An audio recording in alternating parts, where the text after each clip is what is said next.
रंजन जी, लगता है आपका जहाज डूब रहा है, तभी 4 सांसद तो नहीं बल्कि 5 सांसदों को निकालना पड़ा आपको। जहाज हमारा डूबने वाला नहीं है। नीतीश कुमार ने आज एक तरह से पार्टी का शुद्धिकरण करा दिया है। पार्टी के अंदर वैसे लोग जिनकी निष्ठा पार्टी के साथ नहीं थी, पार्टी कार्यक्रमों में जिनका भरोसा नहीं था, उनको बाहर का रास्ता दिखा करके सीधी लड़ाई में हम ये कहने की स्थिति में आज हैं कि पूरी पार्टी इंटैक्ट है। और इतने बड़े फैसले के बाद आप देखें पार्टी के तमाम कार्यकर्ता पार्टी के साथ खड़े हैं। वहीं दूसरी तरफ भारतीय जनता पार्टी के संभावित गठजोड़, जिसको चरण में हम कहेंगे ऐलान बाकी है, बिहार की भारतीय जनता पार्टी में भूचाल पैदा हुआ है। जिन नेताओं को नीतीश कुमार जी ने आज पार्टी से बाहर का रास्ता दिखाने का फैसला, स्थिति यह है कि ये 5 सांसदों में 4 से निलंबित थे। एक का निलंबन वापस हुआ था उनके अनुपर की पार्टी के मुद्दा करते थे, लेकिन वो अपने कमिटमेंट पर कायम नहीं है। और जहां उनको बीजेपी लड्डू दिखाई दे रहा है ना, नहीं राजीव रंजन लड्डू दिखाई पड़ा जी, बीजेपी की तरफ लड्डू दिखाई दे रहा है उनको, लड्डू। देखिए अब उनको जीत। सबसे बड़ी बात है कि सबसे ज्यादा सांप्रदायिकता के पर, अरे सांप्रदायिकता कहाँ, सांसदी सर, सांप्रदायिकता नहीं सांसदी करेंगे। वो क्या करेंगे ये तो आने वाला समय बताएगा जी। मैं कह रहा हूं सांप्रदायिकता नहीं सांसदी दिख रही है। क्यों कैप्टन अभिमन्यु, क्यों भाग के आ रहे हैं बीजेपी की तरफ?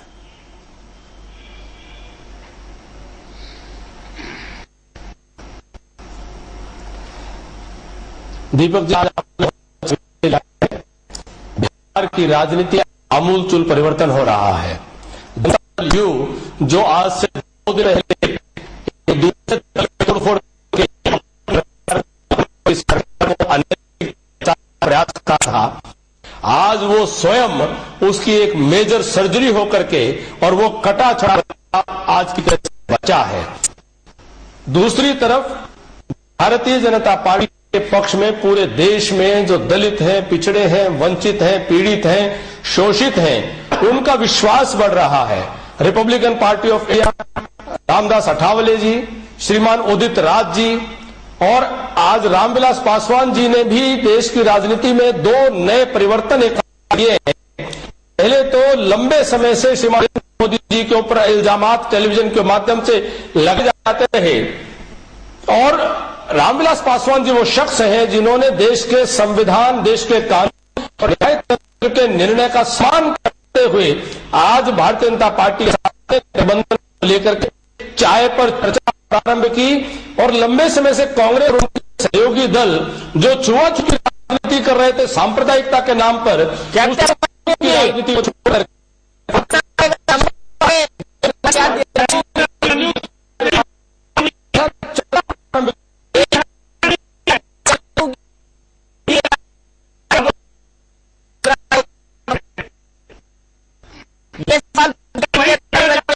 गुजरात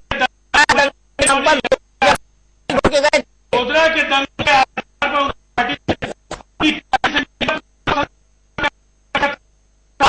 पार्टी परिषद से उन्होंने और इस तरह के खिलाफ सरकार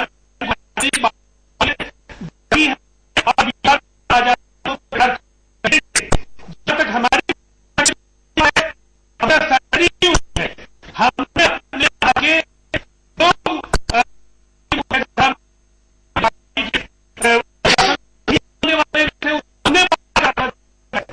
फैसला नहीं किया।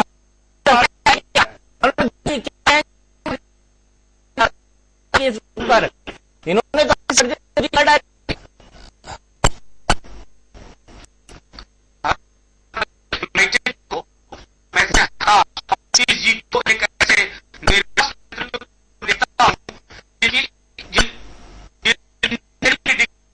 उन्होंने हमारे दल में तोड़फोड़ की जिसमें पूरी तरह असफल रहे, बड़े बड़े विश्लेषण कर रहे हैं। एंटी डिफेंस कानून पहली। दीपक की दूसरी चीज जो मेरे लिए आज थोड़ा क्षोभ और थोड़ा कष्ट का विषय है कि गुजरात के मसले पर मंत्री पद से इस्तीफा था।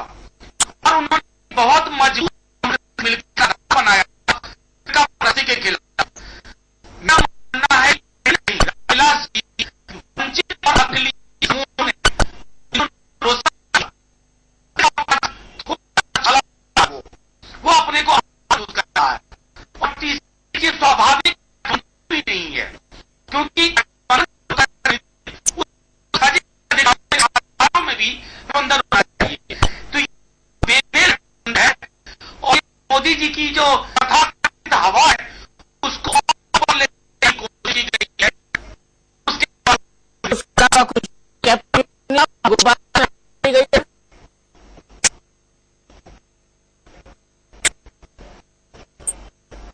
मैं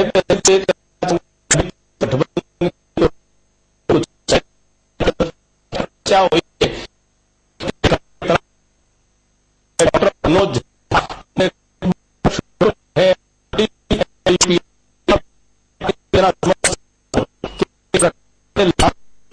को सजा की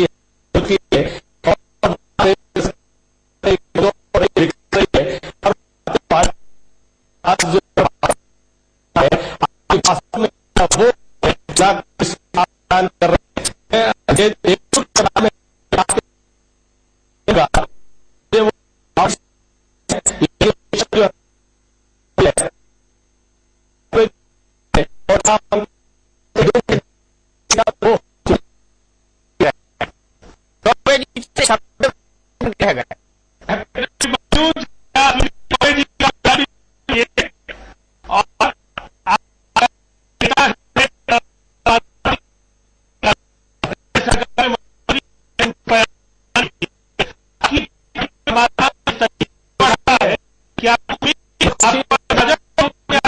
वो कर रहे हैं मुझे प्रसन्नता है दीपक जी, हमें प्रसन्नता है कि राजीव रंजन जी चिंता कर रहे हैं भारतीय जनता पार्टी के अंदरूनी लोकतंत्र की।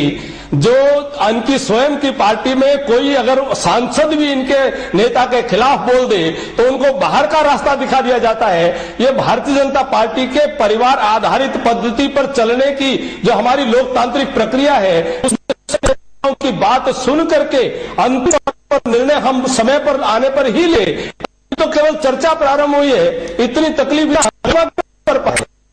वाकई हंगामा क्यों कर पाए? यहाँ पर मैं कांग्रेस को भी जोड़ूंगा। कांग्रेस चुपचाप देख रही है बिहार में, लेकिन उसके यहाँ कुछ नहीं है, न माया मिली न राम, खाली लड्डू मिलेंगे जो चुनाव नहीं लड़ सकते। पासवान जी छोड़ के भाग गए आपको। अब जेडीयू से हाथ मिला लीजिए आप। मेरे दोनों हाथ में लड्डू है। दिख तो नहीं रहे, खाली है प्रेमचंद मिश्रा साहब। दोनों हाथ में लड्डू है दीपक जी। दिखाइए लड्डू कहाँ है, दिखाइए लड्डू कहाँ है। मैं आपको हाथ से इशारा कर दीजिए लड्डू का। चुनाव नजदीक आने दीजिए, रिजल्ट आने दीजिए। स्वप्न लोक है। देखिए कैप्टन अभिमन्यु कह रहे हैं स्वप्न लोक है, और आने वाले समय में आप देखेंगे तो क्या बोल, उनकी हालत तो बहुत खराब है। उनकी हालत तो सबसे क्या देखेंगे आने वाले समय में? आपने जिस विषय पर आज बात प्रारंभ किया है जी, मैं बता रहा हूं, जनता दल यूनाइटेड के अंदर जो कुछ भी हो रहा है ये उस पार्टी का इंटरनल मैटर है, उससे हमारा कोई लेना नहीं है। लेकिन इतना जरूर लग रहा है कि जनता दल यूनाइटेड में भारी उथल पुथल है, नेतृत्व को कार्यशैली को लेकर नाराजगी है बड़े नेताओं में, और ये कहीं न कहीं नीतीश जी के खिलाफ एक असंतोष का प्रकटीकरण के रूप में आ रहा है। क्योंकि इतने बड़े बड़े नेताओं को अगर निकालना पड़ रहा है तो ये साबित करता है कि पार्टी में सब कुछ ठीक ठाक नहीं है। नंबर 2 पॉइंट, एक बड़ा प्रश्न मैं ये खड़ा करना चाह रहा हूं, जो कैप्टन साहब बैठे हैं, लंबी बात करते ही लोग हमारा ये आदर्श है, नीतियां हैं, लेकिन जिस गठबंधन की ओर ये लोग बढ़ रहे हैं, आज 27 फरवरी आज ही के दिन गोधरा में कांड हुआ था, और आज 27 फरवरी को ही रामविलास पासवान जी अपने घर पे भाजपाइयों को और संघियों को बुलाते हैं, उन्हें लड्डू खिलाते हैं, मिठाई खिलाते हैं। यह कौन सी राजनीति हो रही है इस देश में? जो रामविलास जी गोधरा कांड को लेकर एक कड़ा स्टैंड लिया था, मिनिस्ट्री से इस्तीफा दिया, एनडीए को छोड़ा और लगातार 12 वर्षों तक नरेंद्र मोदी की खुलकर आलोचना की, अभी हाल फिलहाल 5 सप्ताह तक आलोचना की, और आज वो बैठ के उन्हें आज ही के दिन 27 फरवरी का दिन क्यों चुना? प्रश्न खड़ा नहीं, इसका जवाब ले लेते हैं। अजय कुमार जी हमारे साथ, बताइए अजय कुमार जी बताइए। मैं यहाँ रख रहा हूँ, एज ए पत्रकार रख रहा हूँ, पार्टी की है डिक्लाइन नहीं है। देखिए, एक बात स्पष्ट है कि पॉलिटिक्स में स्ट्रेंज बेड फेलोज। आज जो बिहार की पानी में आग लगा है वो मात्र इसकी शुरुआत है। इसके मूल में आपको समझना पड़ेगा, बिहार के 4 बड़े नेता जो लोकसभा का चुनाव तो नहीं लड़ रहे हैं, लेकिन उनका अस्तित्व और पूरी पार्टी का अस्तित्व दांव पे है। लालू प्रसाद यादव लोकसभा का चुनाव नहीं लड़ सकते, सुशील मोदी चुनाव नहीं लड़ेंगे, लेकिन उनको साबित करना है कि अभी वो कल तक नीतीश के साथ को अच्छा स्वच्छ प्रशासन की बात कर रहे थे और आज उनको साबित करना कि नेतृत्व बतौर मुख्यमंत्री 2015 में है।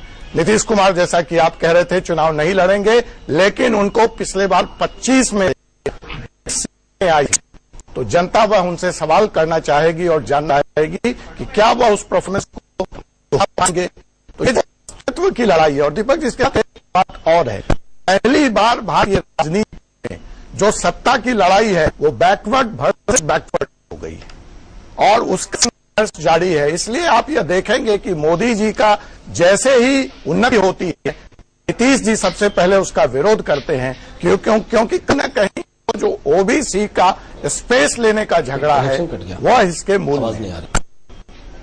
वो इसके मूल में है। लेकिन यहाँ पर जो सबसे बड़ा सवाल कैप्टन अभिमन्यु वो ये बता कि लगातार 2002 से लेकर 2014 तक लगातार रामविलास पासवान ने आपको भला बुरा कहा, और अजय कुमार जी यही सवाल मैं आपसे करूंगा कि भला बुरा लगातार कहा, लेकिन इस भले बुरे के बाद आखिरकार रामविलास पासवान का दिल क्यों बदला? सिर्फ गद्दी के लिए?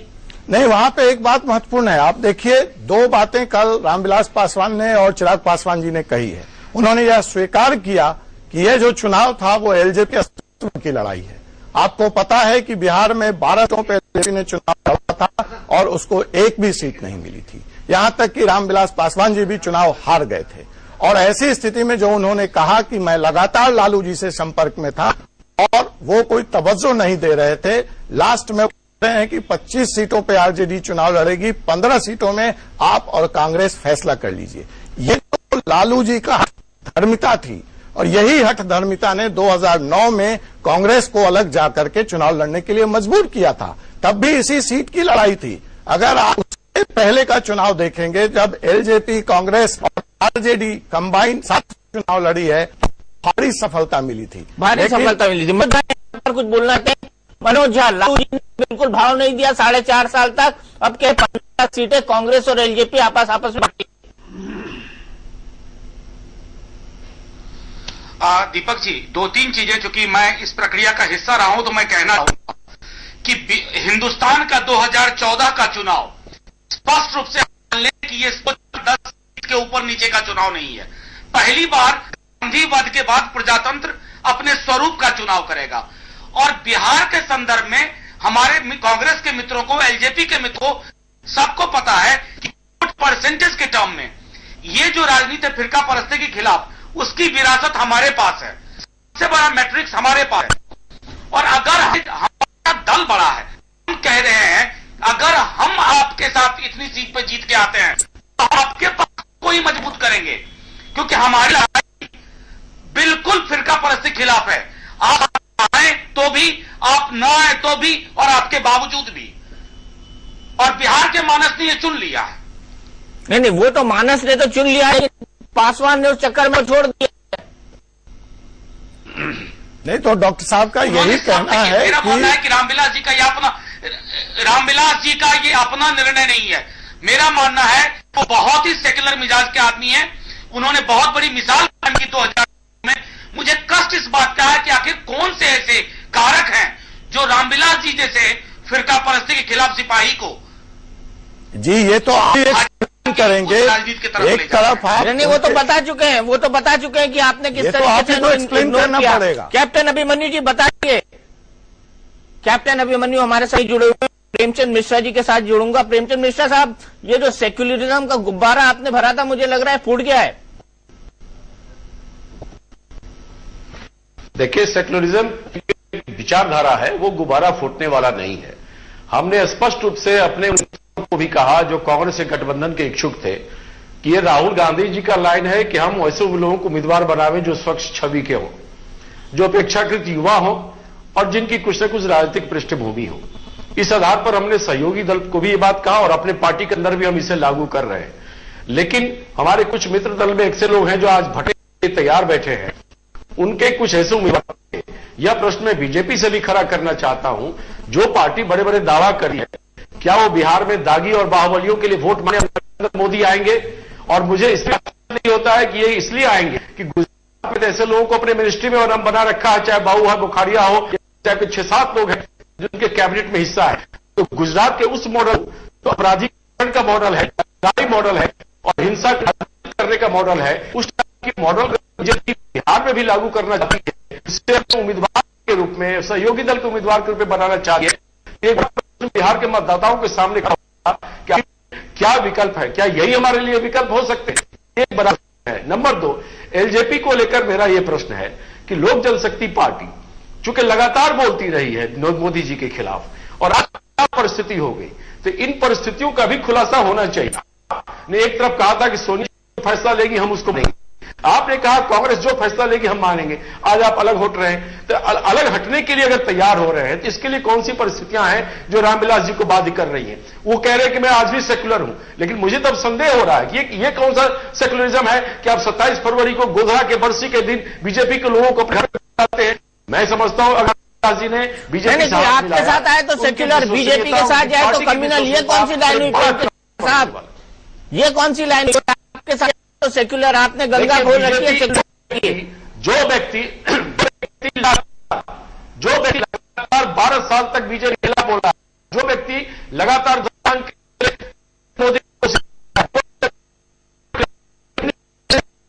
एनडीए छोड़ दिया, अगर वो व्यक्ति एकाएक यू टर्न लेता है तो निश्चित रूप से संदेह होता है कि आखिर ये क्या मामला है। ये सिर्फ दाल में काला नहीं, पूरी दाल काली लगती है। पूरी दाल काली। अजय कुमार एलजेपी की तरफ से, एलजेपी के पक्ष को जानने के लिए आपके पास आएंगे वरिष्ठ पत्रकार अजय कुमार। अजय बताइए, क्या पूरी दाल काली है? प्रेमचंद्र मिश्रा जी जो कह रहे हैं कि जो व्यक्ति 40 साल तक लगातार सेक्युलरिज्म के लिए लड़ता रहा है, गद्दी से रिजाइन किया है, और डॉक्टर मनोज झा भी यहाँ पे कह रहे हैं कि ये बड़े दुख है, तो क्या सेक्युलरिज्म सिर्फ रामविलास जी ने उठा रखा था? क्या यह आरजेडी और इसकी जिम्मेदारी नहीं थी? मुझे तो 2 पंक्तियां याद आ रही हैं कि न जाने लोग मुझे किस जुर्म की सजा देते हैं, न जाने लोग मुझे किस जुर्म की सजा देते हैं, न वो मुझे जीने की दुआ देते हैं, न मरने की दुआ देते हैं। अगर हम आपके साथ आपके दर्जे पर लगातार रामविलास जी घंटी बजा रहे हैं, आप नोटिस लेने को तैयार नहीं है, सोनिया गांधी जी नोटिस लेने को तैयार नहीं है, और जब उनको भाजपा उनका फरमकदम करती है, स्वागत करती है, जबकि वास्तव में अगर आपत्ति होनी चाहिए थी तो घोर आपत्ति भाजपा को होनी चाहिए थी कि जिस सवाल पर, जिस व्यक्ति के विरोध में उस व्यक्ति ने पूरे देश में विरोध का डंका बताया था, लेकिन भाजपा ने एक बड़ा हृदय दिखाया। मुझे यहाँ पे जेडीयू के माननीय नीतीश जी का वो रैली भी याद आता है, जिसमें जब विकास के मॉडल पर मोदी जी के रैली के बाद नीतीश जी ने यह सवाल उठा था कि चलिए डेवलपमेंट तो हुआ है, विकास गुजरात में विकास तो हुआ है, लेकिन समावेशी विकास नहीं है, इसमें समाज के सभी लोग शामिल नहीं हैं। तो अब अगर वो समावेशी विकास के लिए जो आरोप मोदी जी पे लग रहा है वो आगे बढ़ रहे हैं, तब भी आपको आपत्ति है। भाजपा पर यह आरोप लगता रहा है कि वो जनेऊधारी पार्टी है, वो ब्राह्मणों की पार्टी है, वो बनियों की पार्टी है, तो वो तो अपना जनेऊ तोड़ने को तैयार है। ठीक है, उसने अपना जनेऊ उतार के फेंक दिया। पॉइंट हो गया, जनेऊ उतार कर फेंक दिया, दलितों को गले लगा लिया। लेकिन राजीव रंजन जी, सबसे बड़ा सवाल, एक बड़ा अलायंस मजबूत करेगा और भारतीय जनता पार्टी के प्रोस्पेक्ट्स और मजबूत होंगे, ऐसे में जेडीयू कहां खड़ा होगा? नहीं, बिल्कुल सवाल ही नहीं उठता है। बिहार की परिस्थिति है, भारतीय जनता पार्टी पहली बार ये कह पाने की स्थिति में नहीं है कि उसके पास 40 सीटों पर उम्मीदवार हैं, और यही वजह है कि उपेंद्र कुशवाहा से लेकर के रामविलास पासवान और जिस तरह से सीटों का बंदरबाट भारतीय जनता पार्टी रही है, ये साबित करता है कि भारतीय जनता पार्टी के पास उम्मीदवार, उपयुक्त उम्मीदवार नहीं थे। और जहां तक अजय कुमार जी ने विकास के मॉडल पर नरेंद्र मोदी के गुजरात मॉडल की सराहना के लिए नीतीश कुमार जी के एक कोट किया है, तो वो मिसलीड कर रहे हैं। कभी भी नीतीश कुमार जी ने गुजरात के बात नहीं, उन्होंने बराबर कहा कि गुजरात विकसित राज्य है, और जो आज गुजरात है कहीं न कहीं समावेशी विकास नहीं हो पाया के लिए उन्होंने नरेंद्र मोदी को ठहराया है। अभी गुजरात के मॉडल की सराहना जनता जी मैंने यही कहा है और गुजरात का मॉडल सराहना का पात्र है भी नहीं। विकास की बात, जहां तक बिहार की परिस्थिति है, 40 वर्षों के राजनीतिक कैरियर में नीतीश कुमार ने कई उतार चढ़ाव देखे, अपने बलबूते दल बनाया। अच्छा, ये उतार है या चढ़ाव? कम सदस्यों के विधानसभा में उपस्थिति के बाद भी ये बताइए, ये उतार है या चढ़ाव? काम करने का फैसला किया केवल इसलिए। राजीव रंजन जी, ये उतार है या चढ़ाव? यही सवाल पे तो बहस कर रहे हैं। कर्ज पर जाएगा जनता दल यूनाइटेड का हम चरम पर जाएंगे। अगर लोग 20 कह रहे हैं सीटों कि उतार आ पर है जाए, तो जेडीयू। इससे बड़ी छलांग की तरफ हम बढ़ रहे हैं। उतार पर है।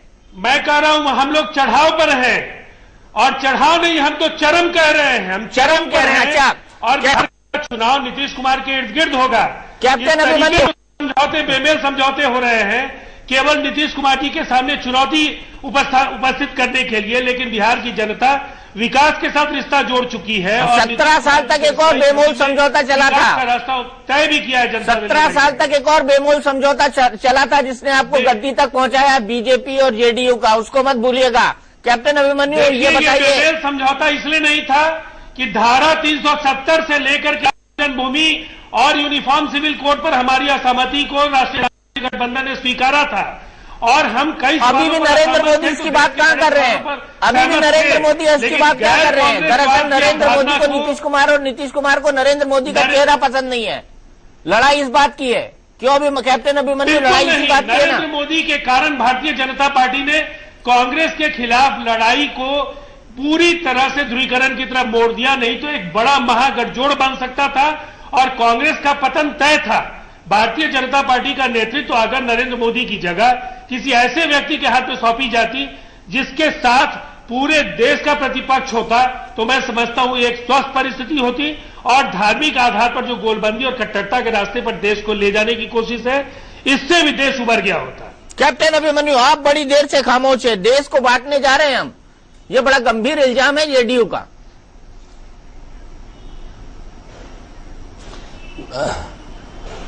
दीपक जी, मैं उससे पहले जो जेडीयू के प्रवक्ता हमारे मित्र राजीव रंजन जी ने एक बात कही कि भारतीय जनता पार्टी के पास बिहार में 40 सीटों पर चुनाव लड़ाने के लिए उम्मीदवार नहीं है।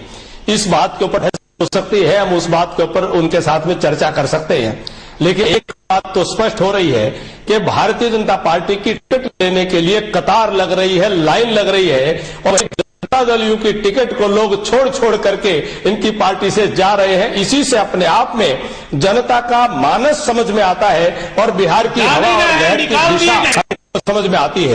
उससे पहले हमारे अन्य मित्र चर्चा कर रहे थे, जो गलत बयानी कर रहे हैं, हमारे यहाँ से निष्कासन हुआ है, वो गलत है। प्यार से गए। ठीक है राजीव बाबू, आप भी प्यार से गए। राजीव बाबू, आप भी जानते हैं, और भी लोग छोड़ना चाहते हैं, और भी लोग छोड़ करके जाना चाह रहे हैं, और जनता दल यू कट रहा है। मैं एक और बात कहना चाहता हूँ, हमारे मित्र चिंता कर रहे थे कि 12 साल पहले राजस्थान जी ने किसी विषय को लेकर के रामविलास पासवान जी डालेंगे, जिन पर पहले पहले विषयांतर हो जाएगा। पहले इसको कंप्लीट कर लेने दीजिए, फिर करुणा शुक्ला के विषय पे आ जाएंगे। राजीव रंजन शो का नाम राजीव रंजन शो कर दीजिए। नहीं, ये समझ करिए बिल्कुल। अब आप अपने नाम बदल दीजिए, इसका नाम राजीव रंजन शो रख दीजिए। ऐसा करने से बड़ा गड़बड़ हो जाएगा, मेरी नौकरी चली जाएगी कैप्टन अभिमन्यु, और जेडीयू का एक नेता चला जाएगा। कर रहा था तो दीपक जी, मैं आपके माध्यम से कह रहा था कि हमारे मित्र चिंता कर रहे थे कि 12 वर्ष पहले रामविलास पासवान जी ने जिस विषय को लेकर के एनडीए को छोड़ा था, तो उनको ये ध्यान करना चाहिए कि 12 वर्षों में गंगा में बहुत पानी बह गया है, और 10 वर्ष कांग्रेस की यूपी की इस देश को 2G, कोल जी आदर्श सोसाइटी का घोटाला और कॉमनवेल्थ गेम्स का घोटाला करके देश को एक तरफ लुटा है, वहीं दूसरी तरफ नरेंद्र मोदी जी के खिलाफ एक से एक जांच एजेंसी पूरी तरह से माइक्रोस्कोप लगा करके उनके खिलाफ अनुसंधान की कोशिश की, प्रताड़ना करने की कोशिश की, लेकिन अंततः की जीत हुई और इस देश के न्याय तंत्र ने निर्णय नरेंद्र मोदी जी के पक्ष में दिया, जिसको पाक साफ साबित किया। और आज रामविलास पासवान जी ने देश के संविधान का, देश के कानून का और न्याय तंत्र का सम्मान करते हुए आज उन्होंने भारतीय जनता पार्टी के साथ बातचीत करना प्रारंभ किया है। आपसे भी मेरी गुजारिश है कि भारत के संविधान में आस्था रखिए, भारत के कानून और न्याय का सम्मान कीजिए, और जिस प्रकार की आप लगातार अनर्गल प्रहलाद करने की कोशिश करते हैं, मेहरबानी करके उसको बंद कीजिए, जन भावना को समझिए। देश की जनता आज नरेंद्र मोदी के बात है उसको आप कहीं ना कहीं जनता की नब्ज को समझ नहीं पा रहे हैं, टटोल नहीं पा रहे हैं, इसलिए आपका कुनबा छोटा जा रहा है, कांग्रेस कमजोर हो रही है, यूपीए जनभावना का नहीं, अवसरवादिता है, ये सब सामने प्रत्यक्ष जनभावना। फिर भी आप सच्चाई दे। कैप्टन जी सुनिए, जनभावना और अवसरवादिता को एक साथ मत मिलाइए। अवसरवादिता एक अलग चीज है, जनभावना अलग। सीडब्ल्यू मैं इनको एक जवाब दे दूं, के नेता जेल मैं में इनको एक जवाब दे दूं, चाहिए 2G के सीडब्ल्यूजी कांग्रेस जेल में जाते हैं, तब वो कोई प्रेमचंद, मैं आपको एक बात बता दूं, कैप्टन जी सुन लीजिए, एक मिनट सुन लीजिए मेरी बात। रामविलास पासवान जी हमारे लिए ओपिनियन पोल कर रहे हैं। आप पिछले 3 दशक याद करिए, जिसकी सरकार थी उसमें वो मंत्री थे, नरसिम्हा राव के, और वो जिस तरफ चुनाव के पहले, इसका मतलब वो सरकार आने वाली है। इसीलिए वो 2004 में कांग्रेस की तरफ गए, 2009 में कांग्रेस की तरफ गए, बदकिस्मती से हार गए। तो ये opinion poll, Ramvilas Paswan opinion poll बता रहा है कि मोदी की तरफ हवा बह रही है। आजकल ओपिनियन पोल को लेकर भी कई आप ही के टीवी चैनल सब दिखलाया जा रहा है। नहीं, मैं रामविलास पासवान ओपिनियन पोल की बात कर रहा हूँ, मान के चल रहा हूँ, मैं आंकड़ों के ओपिनियन पोल की बात नहीं कर रहा हूँ। नरेश अग्रवाल जिधर प्रदेश में, इसका मतलब है कि वो पार्टी जीत रही है, और रामविलास पासवान जिस है उसका मतलब वो गठबंधन जीत रहा है। ओपिनियन पोल, मैं बिहार पर आपको ले आ रहा हूं, छोड़िए ओपिनियन पोल की बात। नहीं, मैं तो रामविलास पासवान ओपिनियन की बात कर रहा हूँ, आप खुद गवाएं इस बात की। गठबंधन हो गया। मैं आपके पोल बहस दे रहा हूं, आप देखेंगे उनका ओपिनियन पोल कितना फेल होता है। रामविलास जी आरजेडी के साथ गठबंधन में पिछला लोकसभा चुनाव में लड़े थे, और बीजेपी जेडीयू थी, और इन लोगों ने कांग्रेस से गठबंधन नहीं किया था। रिजल्ट क्या हुआ वो हम सब ने देखा है। रामविलास जी खुद भी हारे, उनके सभी 12 हार गए। तो उसी जनमत को लेकर भाजपा अगर बढ़ना चाह रहे हैं तो समझ जाइए क्या वो कंट्रीब्यूट करने जा रहे हैं या बीजेपी से कुछ लेने वाले हैं, ये तो समय बताएगा। लेकिन मैं आपको बताऊं, बिहार में जेडीयू की ताकत जब यूनाइटेड थी तब वो रिजल्ट आया था। अब ताकत बिल्कुल डिवाइडेड है। अब उसके बाद यहां 3 ग्रुप चुनाव लड़ने जा रहा है। कांग्रेस के साथ गठबंधन का, जिस गठबंधन में कांग्रेस रहेगी वही सबसे बड़ा फॉर्मल सेक्टर गठबंधन होगा। इस चीज को बिहार की पॉलिटिकल सिचुएशन को, तो बीजेपी जिस तरह से परेशान है, लोगों को पकड़ के आ गया, तुमको 3 टिकट दिया, तुमको 5 टिकट दिया। तो जैसे हमारे मित्र राजीव जी ने कहा, बिल्कुल समर्थन करते हैं, फिक्स के दावा कराते हैं, पैसे दावा कराते हैं, अगर आपके पास लोगों को आने पड़ रहे हैं, आपका नहीं है, इसका मतलब कोई लागू नहीं है। जो वोट परसेंटेज चुनाव में भी कहीं टिकट और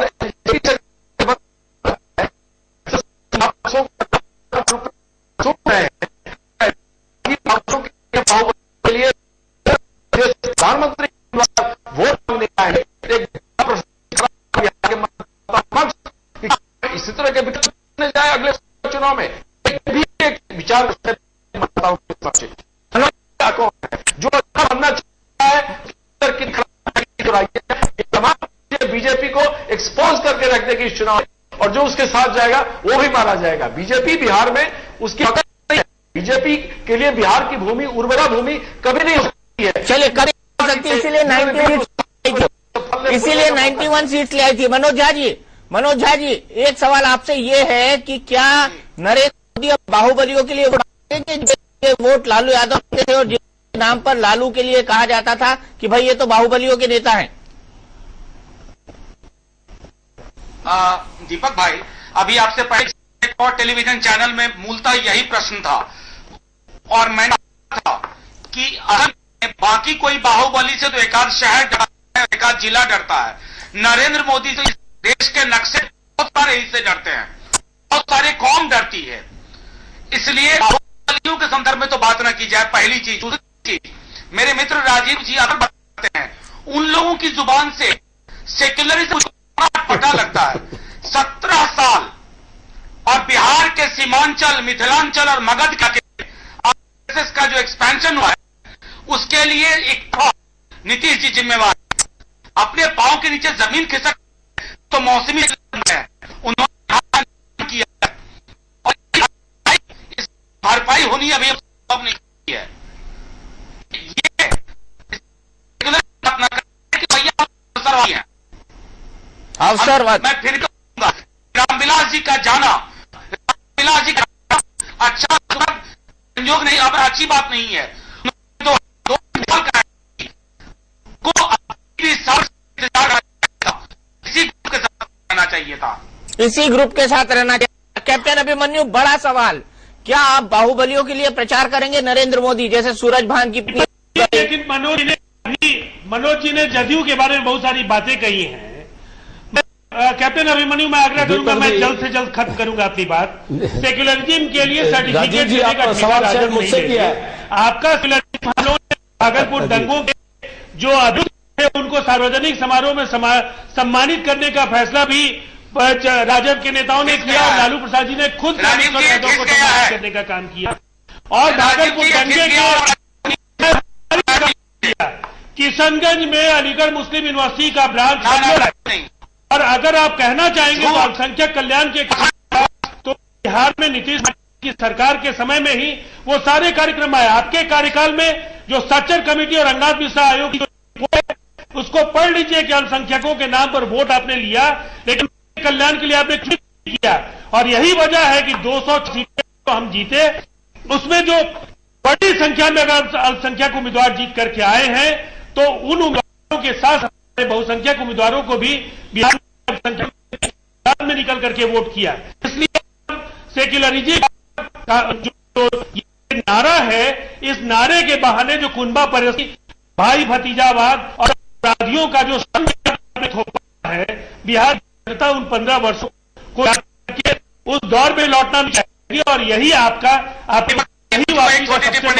छोटी टिप्पणी, उसके बाद मुझे कैप्टन अभिमन्यु के पास जाना है। डॉक्टर मनोज, छोटी टिप्पणी, बस एक छोटी टिप्पणी, बस बहुत ही छोटी टिप्पणी। प्रशस्ति कान की परंपरा मैं बहस में नहीं आने देना चाहता, लेकिन राजीव मुबारक है। जंगल राज करें वो शरीके सफर रहे हैं, मैं तो नहीं था।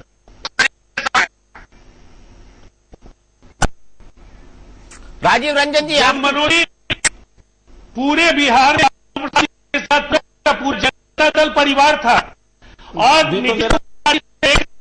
आज जो जनता दल, राष्ट्रीय जनता दल, इन तमाम दलों में जो लोग हैं उस सफर में थे, अकेले पड़ गए और लोग निकलते चले गए। ये लालू प्रसाद जी को देखना होगा कि जयप्रकाश आंदोलन के गर्भ से लालू प्रसाद जी कैसे और परिवारवाद के कारण बिहार की जनता से अच्छा, सिर्फ लालू पर बहस नहीं है, और कई सारे मुद्दे हैं इसमें, और कई सारे मुद्दे। जनता दल यूनाइटेड के नेताओं का नहीं है, बड़ी तादाद में लोग आपसे अलग होते चले गए, ये आपके लिए चिंता समझना चाहिए। और नीतीश कुमार से भी बड़ी संख्या में लोग अलग होते जा रहे हैं, ये भी जेडीयू की चिंता का होना चाहिए। लेकिन कैप्टन अभिमन्यु, बड़ा सवाल, क्या आप बाहुबलियों के लिए प्रचार करेंगे नरेंद्र मोदी?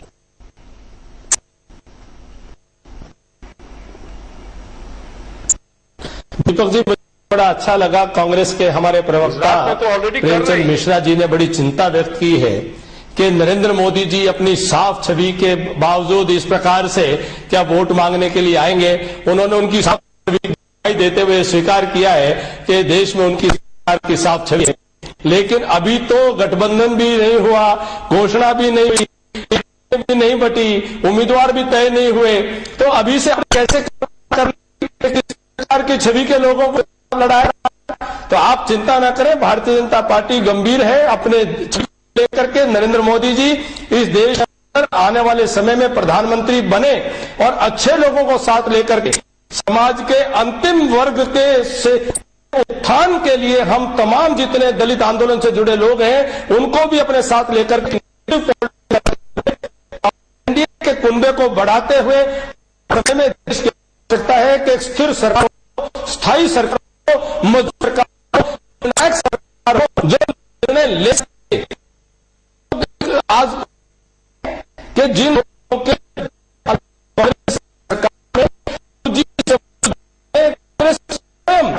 में घोटाले के जेलों में पड़े हुए हैं, ये चिंता कर रहे हैं कि अपराधियों को चुनाव लड़ना है, लड़ता है, अपने गिरबान में कांग्रेस को झाड़ना चाहिए।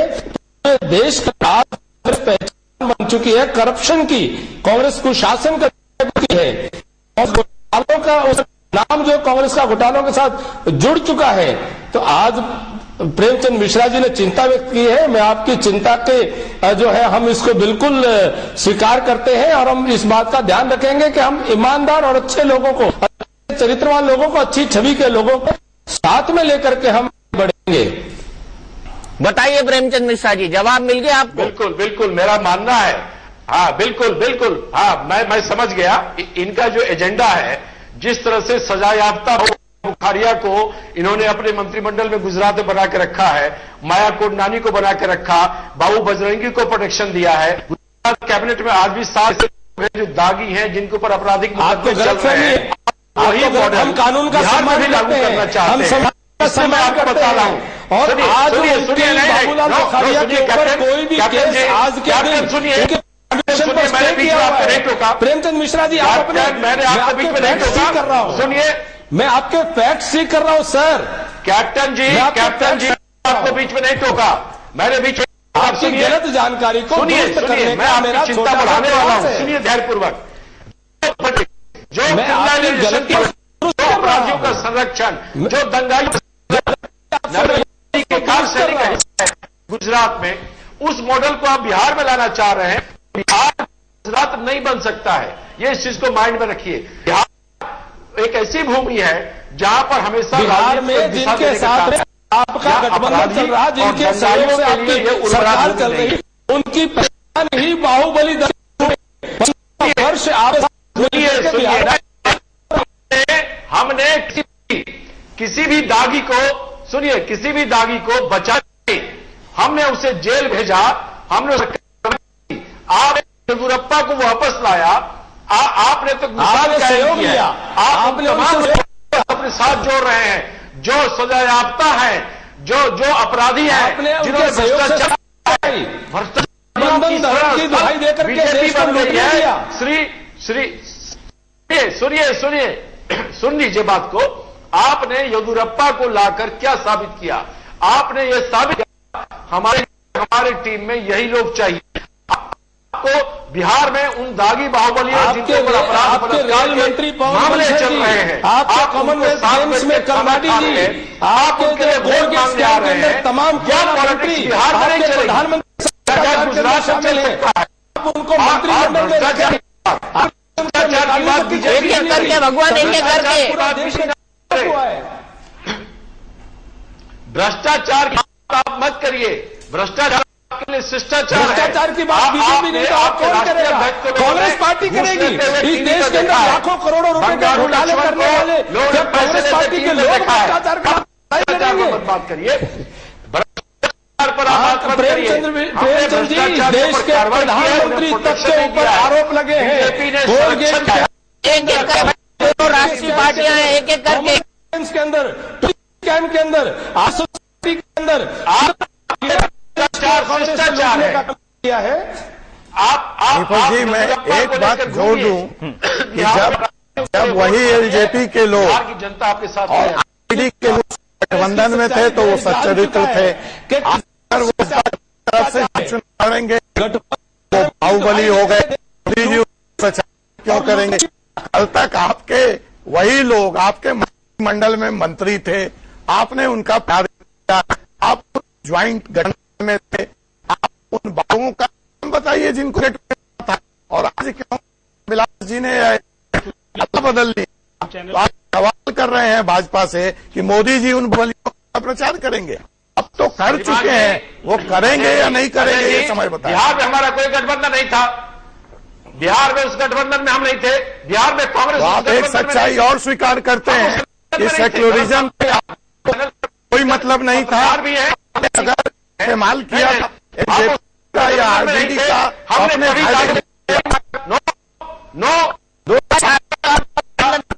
कोई गठबंधन नहीं था, यूपीए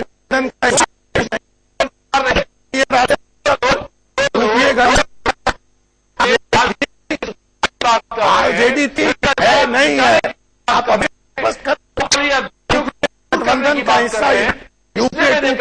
हिस्सा है या नहीं है? करने में बड़ा फर्क है।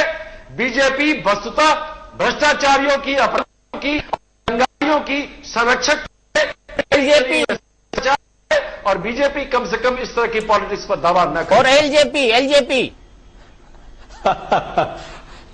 लोग आप एलजेपी से हमारा कोई गठबंधन नहीं है बिहार में।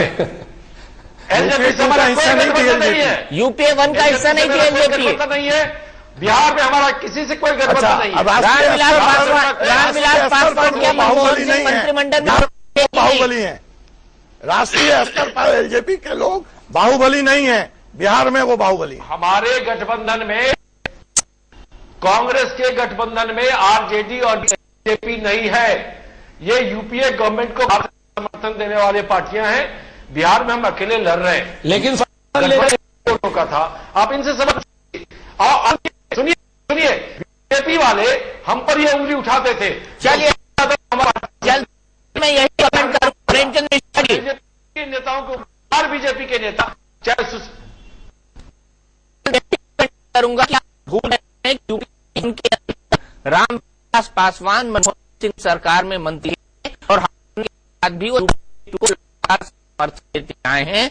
और राज्यसभा में जितने भी बिल होते थे उसमें बीजेपी नहीं कि यूपीए 2 का साथ देते थे। चाहिए, बड़ी बहस का मुद्दा है, ये बहस चलती रहेगी, लगातार इसी तरह चलती रहेगी। लेकिन ये बात तय है बिहार की राजनीति बेहद दिलचस्प है और एक के बाद एक नई डील राजनीति में देखने को मिल है। जाहिर है किस्सा कुर्सी की भागदौड़ अब जारी है। अंदर की बात हम आपको दिखाएंगे रात 10 बजे, लेकिन फिलहाल इंडिया न्यूज पर खबरें जारी हैं। आगे देखिए सुपरफास्ट 100।